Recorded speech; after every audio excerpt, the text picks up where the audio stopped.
Welcome to the Touch MBA Admissions Podcast. Do you need help figuring out which schools to apply to or how to get into the world's top MBA programs? Hey, you're not alone. Join thousands of others on this podcast and on our site, touchmba.com, as they seek the admissions edge. And now, here's your host, Darren Joe. Hey guys, this is Darren. Welcome to the Touch MBA podcast.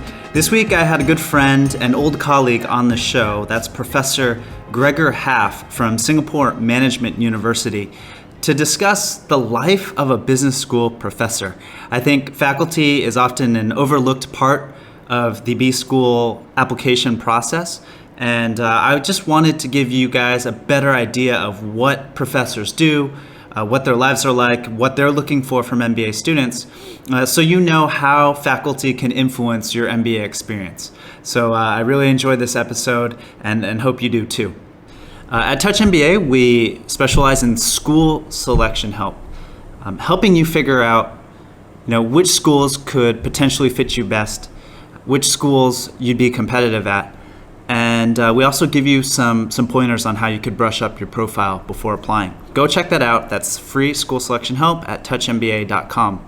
I also wanted to let you guys know about two communities we host that might be of interest to you. The first is called our Ambassadors Forum.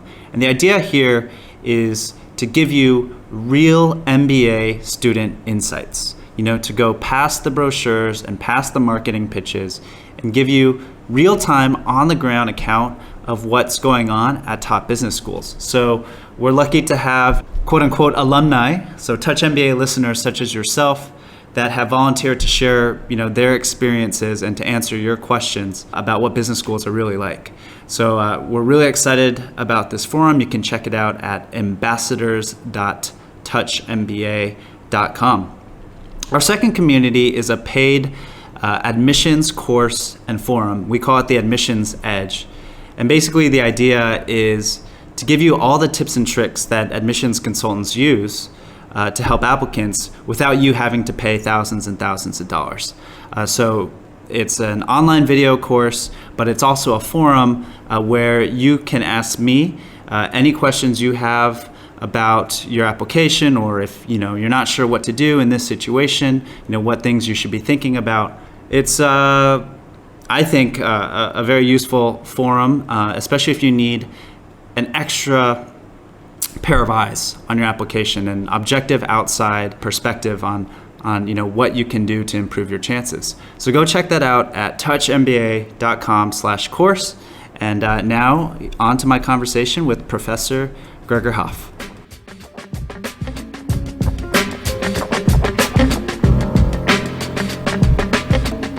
Gregor, thank you so much for jumping on the pod again. I really appreciate it. It's always a lot of fun to talk to you as an old colleague and one of my favorite professors at my old stomping grounds. So I'm sure you're exaggerating, but I'm glad to talk to you. I'm glad to talk to you. Yeah. So Gregor, I wanted to do an episode focused on faculty, on business school faculty, because I think oftentimes this is a part of the experience that maybe many applicants overlook. They're generally more concerned about rankings and, what salary they're going to be making coming out of the program, ROI on the program, all very important things, no doubt. But I do think faculty are so important. I mean, your applicants are spending so much time in the classroom. This is who you're learning from. This is who is guiding the discussions and connecting you to people in industry and so forth. So I just kind of like to first start with a big picture overview of your job. What are your teaching and research responsibilities and administrative responsibilities? No, absolutely. But let me, before I do that, say that your audience and students and the professors have one big thing in common, right? And that is we want students to succeed. So for a professor, his interest or her interest and the interest of the students are completely aligned. We want students to succeed. So that's why we do this job. And so I'm agreeing with what you just said, as in these are an important part of an MBA experience, simply because they're there for the same reasons that the students are. They want you to succeed. Gee, what do we do? Well, A favorite professorial answer to that is, I'm not going to tell you because then you'll meddle with what I do all day. And so professors do have this urge to, and that's not being secretive. It is just they want to preserve their freedom more than many other jobs. So if you think your professor is a bit elusive or you don't see her or him a lot, that's because they like to preserve their freedom. And there's a reason for that, because and that's what makes this a great job, because they get paid to think, and then to tell the world what they've been thinking about. So that is a pretty awesome combination. And there's a number of ways in which they do that. So about half of the time really is spent in preparing, I'll call it preparing content. And that could be content both for classes as well as for research. And ideally, those two things are linked, of course. So great professors will be teaching out of their own research, and their research will be inspired by their teaching and the conversations that they have with their students. So about half of that is really the preparation of good thought, and to be able to then disseminate that in either in classes or in publications. So the classes itself, the actual delivery, that's basically the user interface that you would see as a student, but that takes up actually less time than the preparation and the thinking through of a good class. So that's about the third of a time of a faculty member, and then there's all of the stuff that makes the machine and the ship keep running, the things that you don't see and you're not meant to see as a student, because if you see them, that means something has gone wrong. If you don't see them, what that just means is that there's a large number of people that are just making sure that the execution of programs just runs smoothly. And that is what is called the service part, and it is service. It's service to the idea of running good programs. And so you're a professor of corporate communication practice. I am. Yep. And right, and I mean also deputy dean of Singapore Management University. But in terms of the professor side, what is the difference between a practice professor and a research professor? And is this similar across top business schools, or was this more at SMU? There's many top business schools that have practice professors. Wharton, for example, has practice professors. Some business schools call them clinical professors, but they're basically the same in that their focus is slightly different than the so-called tenured professors. Their research focus is very much on applied questions, and therefore their teaching is on applied questions as well. So they have a stronger industry focus, and tend to be the ones that in their research, in their teaching, but also in the outreach that they do for students, tend to be more embedded in an industry or in a function than the research professors. Got it. But research professors also teach, at top programs as well. Okay. If we were to take a step back and say, how are professors actually evaluated? Like, are there key performance indicators, for you that you have to hit? Is it whether it's research or classes taught? I don't know. It's usually a combination. Yeah, well, you know the line "publish or perish," and that's very true. So, and this goes back to the content producing that I just mentioned. As in, this is one of the coolest jobs on earth. You get paid to think, and then you get paid to tell the world what you've just thought. But then what that means is that you need to tell the world what you've just thought. So publishing is a key part there. And this is very often overlooked by people outside of academia. So publishing is not just about writing a manuscript and then having it sent to a journal that then prints it. About 90% of all articles are rejected through what is called a peer review. So that's a stressful moment for professors. In fact, that is likely the highest stressor for academics, the rejections of their work. Because into that piece of work would typically have gone, anything between 12 and 36 months of work. and then you get that rejected. So that's if you see your professor stressed, it's likely because they're worried about a paper getting rejected at a journal. The number of papers, the quality of the papers, the impact of the papers, the KPI there is usually a combination of those three. And then there's, of course, the teaching part. Good business schools have good ways of measuring the success of teaching. Part of that is obviously a very elaborate student eval, but that's not the only part. Because good business schools do look, for example, at the way a class is designed. They look at the way the assessments are designed. Do the two things fit together? Is there a good sequencing of the teaching? So the teaching has some clear KPIs as well. Got it. Yeah, that's very clear. And I mean, I know, for example, that you're quite active outside the university. You know, you are the chair of the board of directors for the Global Alliance of Public Relations and Communication Management, and you still advise MSL Group, correct? I do, but that's precisely. So I'm not atypical there. So this is what practice professors do. It's the embedding in the industry that they stand for.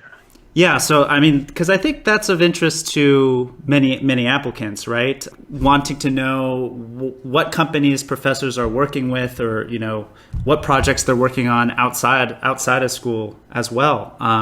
Is that encouraged or not really encouraged? It's absolutely encouraged by most good business schools, and the reason is not just because it's more fun for both students as well as instructors, but you know how problems in the real world are actually different than in the classroom, because they don't introduce themselves as problems, right? And they certainly don't introduce themselves as, hey, I'm an accountancy problem, or hey, I'm a strategy problem. So the ability to identify and frame a problem is one that only comes when interacting with the outside world, and hence good business schools encourage exactly that, because it allows you to identify challenges before you start resolving them.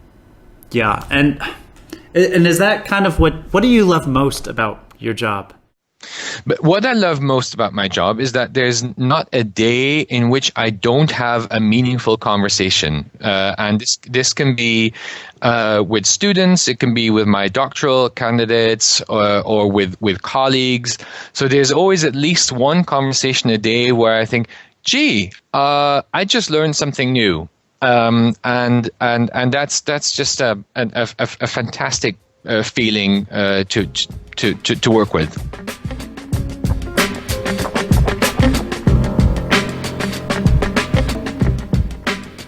If we were to kind of look at the teaching side, what are you looking for from MBA students inside and outside the classroom?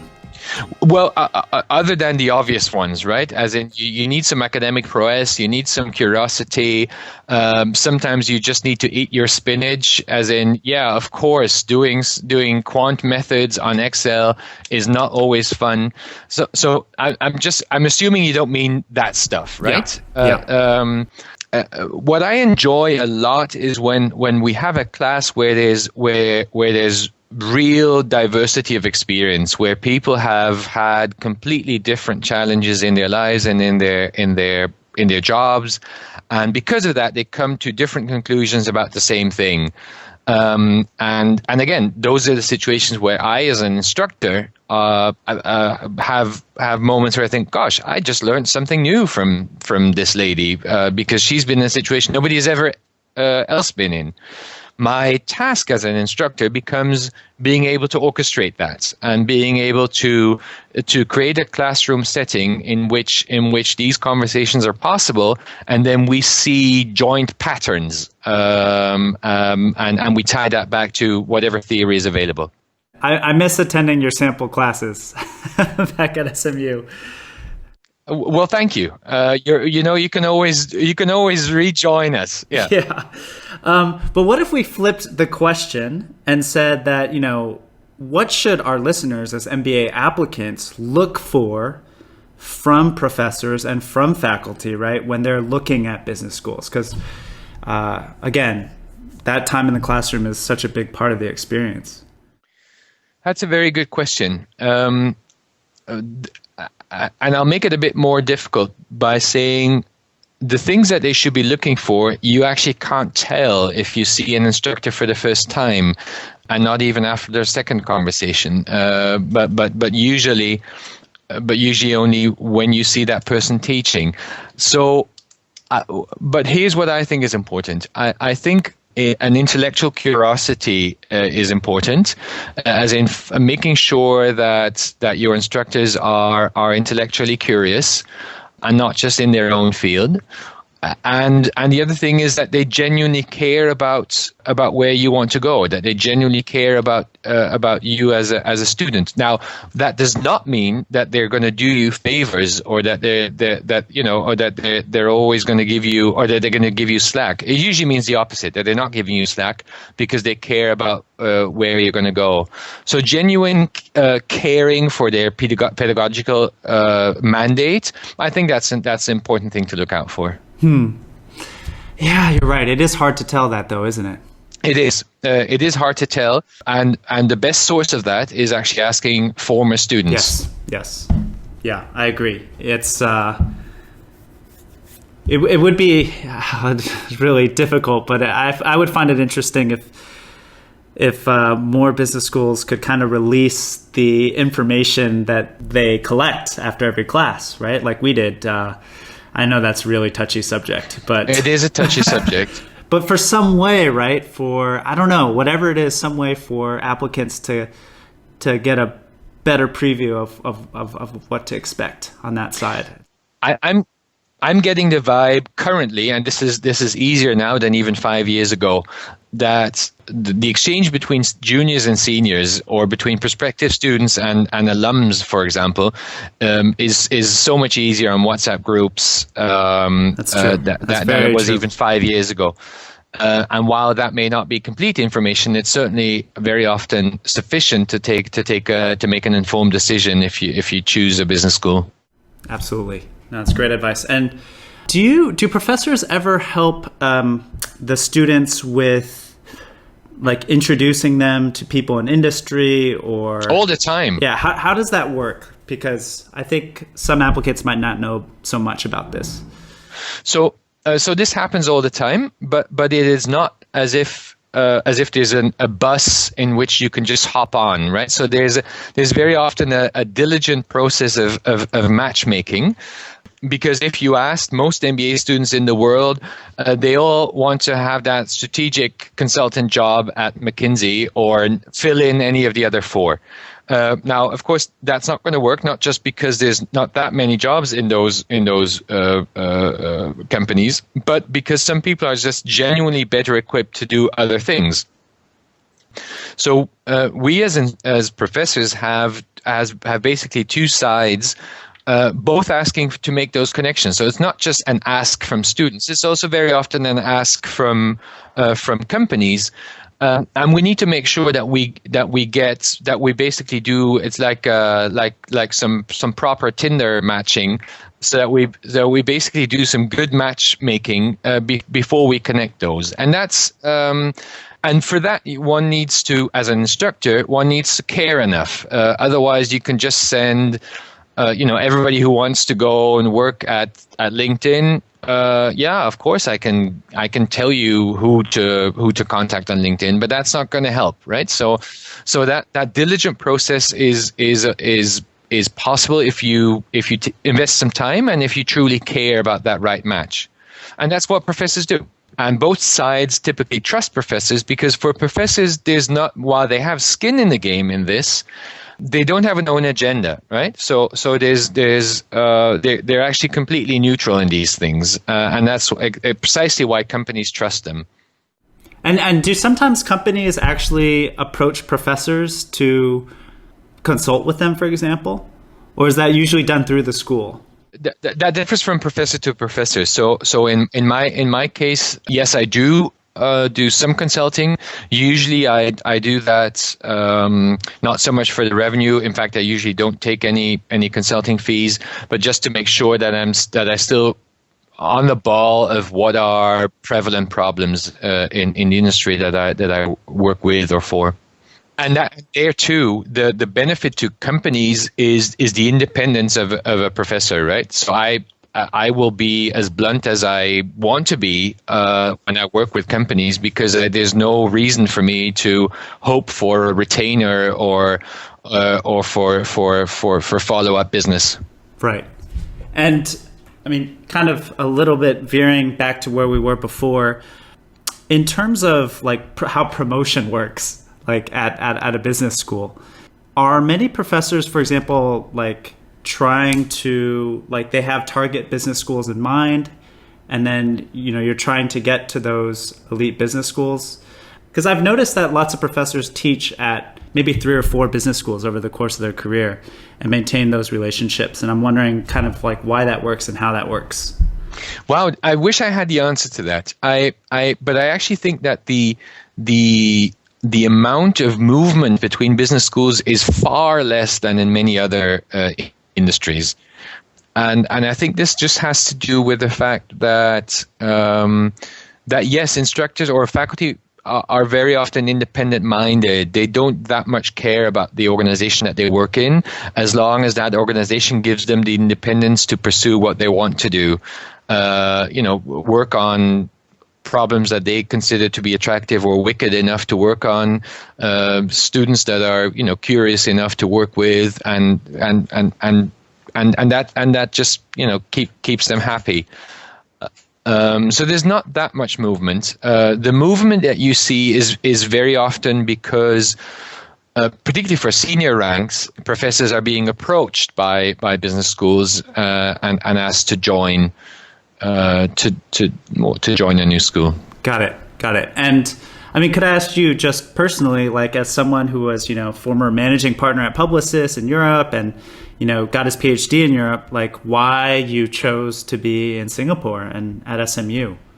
So my decision was really an SMU decision, and afterwards I realized that Singapore is also a pretty cool place to be. SMU was at the time, and still is an ambitious place, and is also a very optimistic place. So it has some clear plans, and it has some clear ways of getting there, and the students that we attract seem to be of the same kind. When I first joined, I found that incredibly attractive, and this is my second time at SMU, by the way, and it's still the case. So that's why I joined SMU here, and of course Singapore is a place that has an amazing amount of smart people in a small, in a relatively small space. And for an academic, that is just a very attractive place to be. Got it. Yeah. I mean, I think, we pretty much covered all the bases, unless there's something I missed. Is there anything else that you think more applicants are surprised to find out once they start their MBA programs about faculty? I think they'd be surprised to find out how quickly we can find out if somebody's cheating. Oh, snap. All right. I like this. So there's so that takes about maybe 3 or 4 minutes to find out if somebody's cheating, and so I can't quite divulge all the methods that exist these days, but it's fascinating how easy it is. Yeah, actually, on that note, I mean, is it difficult to grade an MBA class because of the level of participation involved, right? It's not like they're just taking a couple exams and then that's their entire grade. I'm wondering, just would like to hear your thoughts there. Well, yeah. Well, it becomes difficult if your teaching goal is a skill set or a piece of knowledge. That becomes hard to grade, because by the end of the class, everybody will have that piece of knowledge. That's the whole point of having an MBA class, because you typically have smart or smarter than average people in the MBA class. So they can't all get an A. So you're right, that is hard. But the solution around that is teaching capabilities, as in the ability to resolve, for example, or the ability to take decisions in ambiguous situations. Now, that's harder to teach, but then that becomes a much more valid thing to test in an MBA class than in many others. It requires some thinking through, but it can be done. But you're right. If we were to just test what is it that you know at the end of a class, it'll be basically the same for any MBA student, and so that doesn't work in an MBA class. Yeah, no, it's really interesting. Yeah, and just last question is, you're a keen observer of the industry, what's going on there, and obviously helping to run a number of programs at SMU. Like, do you feel that the MBAs coming out in the next 5 to 10 years will need a new sort of skill set to deal with this new workforce that's emerging? Well, absolutely. And I'd love to hear your thoughts there. Yeah. I wish I had the answer to this, but I guess most of us have mostly the question, and I think one of the questions that we need to ask is how flexible do curricula need to become, while at the same time maintaining a standard that is required by the accreditation bodies. And the accreditation bodies are doing a fantastic job, but there's these two dynamics, and there's a scale of standards on the one hand and flexibility on the one and the other. And one question is, where's that sweet spot in between in the next 10 years?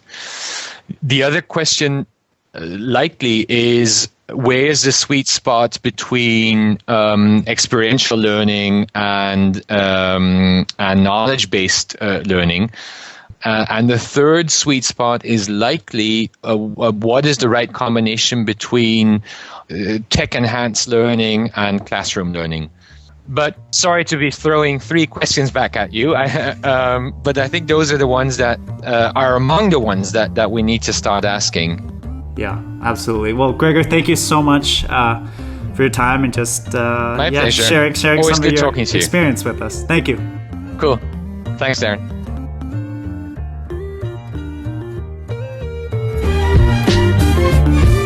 Thanks for listening to the Touch MBA podcast. Don't be shy. We have a mailing list.